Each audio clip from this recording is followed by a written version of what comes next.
অসত্য কথা বলবেন যে আমাকে ইডি বলেছিল ফাইলটা নিয়ে যেতে, এটা তো আগামী প্রজন্মের জন্য বা দৃষ্টান্তমূলক একটা শাস্তি দেওয়া দরকার আগামী যারা এমএলএ এমপি হবে বা যারা লিডার হবে তাদের জন্য, যে যত বড়ই লিডার আপনি হন না, আপনি কিন্তু ভারতীয় ন্যায় সংহিতা বা ভারতবর্ষের সংবিধানের ঊর্ধ্বে নয়। সুতরাং আমাদের সাধারণ মানুষ হিসেবে আমার মনে হয় যে মাননীয় মুখ্যমন্ত্রী মমতা বন্দ্যোপাধ্যায়কে একটা দৃষ্টান্তমূলক শাস্তি দেওয়া দরকার, এফআইআর এবং দরকার হলে একটা শাস্তি, অ্যারেস্ট করা হোক, যাতে আগামী প্রজন্ম এইটা থেকে একটা শিক্ষা পায় যে তুমি মুখ্যমন্ত্রী মানে তুমি যে কোনো জায়গায় ঢুকে সেখানে রেড বন্ধ করে দেবে, ফাইল নিয়ে চলে আসবে, সেটা কিন্তু সম্ভব না। ইডির মামলা যখন পিছিয়ে যাচ্ছে তখন পশ্চিমবঙ্গে আজ দুর্গাপুরে উদ্ভুত থানার ওসি মনোরঞ্জন মণ্ডলের বাড়িতে ইডি এছাড়া বিভিন্ন জায়গায় ইডির লাগাতার তল্লাশি চালাচ্ছে। এই কয়লা কেলেঙ্কারি, কয়লা মামলা ইডি তল্লাশি চলে, এরকম একটা ওসি প্রশাসনের মাধ্যমেই দুর্নীতির টাকা লেনদেন হয় বলে মনে হয়। তো খুব স্পষ্ট, খুব ক্লিয়ার, জলের মতো স্বচ্ছ। কারণ আজকে যেভাবে দুর্নীতি ছড়িয়েছে, এটা তো একটা one of a kind incident নয়।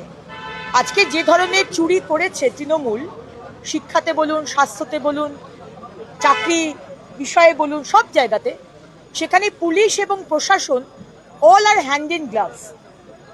এটা ইনস্টিটিউশনালাইজ হয়েছে, ওপর থেকে নিচ অব্দি সবাই ভাগ করে নিয়েছে টাকা। সুতরাং থানার ওসিও যে টাকা নিয়েছে সেটা তো অবাক হওয়ার কিছু নেই, দে আর কমপ্লিটলি ইনভলভ।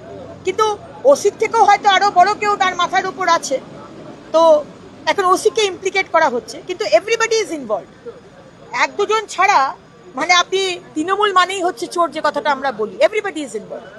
মুখ্যমন্ত্রী দিল্লি ছুটে যাওয়া এসআইআর নিয়ে কি মনে হচ্ছে? মুখ্যমন্ত্রী কি নিজেই চাইছেন যে সঠিক সময় ভোট না হোক, রাষ্ট্রপতি শাসন হোক, সিম্প্যাথি নিয়ে পশ্চিমবাংলা ফের একটা বৈতরণী পার করা যাবে? দেখুন, আমরা তো সেটা বলতে পারবো না। রাষ্ট্রপতি শাসনের কথা মহামহিম রাষ্ট্রপতি বলতে পারবেন, আর আমাদের ইলেকশন কমিশন বলতে পারবেন, আর আমাদের রাজ্যপাল বলতে পারবেন। যদি সময় মতো যদি এসআইআর না কমপ্লিট হয়, আর 5ই মে রাত্রির 12টার মধ্যে যদি নতুন সরকার না গঠন হয়, তাহলে রাষ্ট্রপতি শাসনের দিকে এগোবে। কিন্তু তার আগেও এখনো কিছু সময় রয়েছে।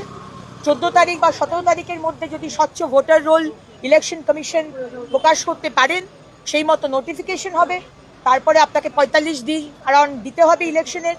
তো এই সব বিষয় নিয়ে যদি ডেডলাইন ক্রস করে যায়, তাহলে হবে, কিছু করার নেই, 355 বা 356। কিন্তু মমতা ব্যানার্জি যদি ভেবে থাকেন যে আমি এসআইআর কিছুতেই করতে দেব না কারণ আমার ভোট ব্যাংক কাটা যাচ্ছে বলে, তো সেটা তো হবে না। কারণ এসআইআর এর আগেও হয়েছে এবং আমরা সবাই জানি যে পশ্চিমবঙ্গে এসআইআর এর ভীষণভাবে দরকার।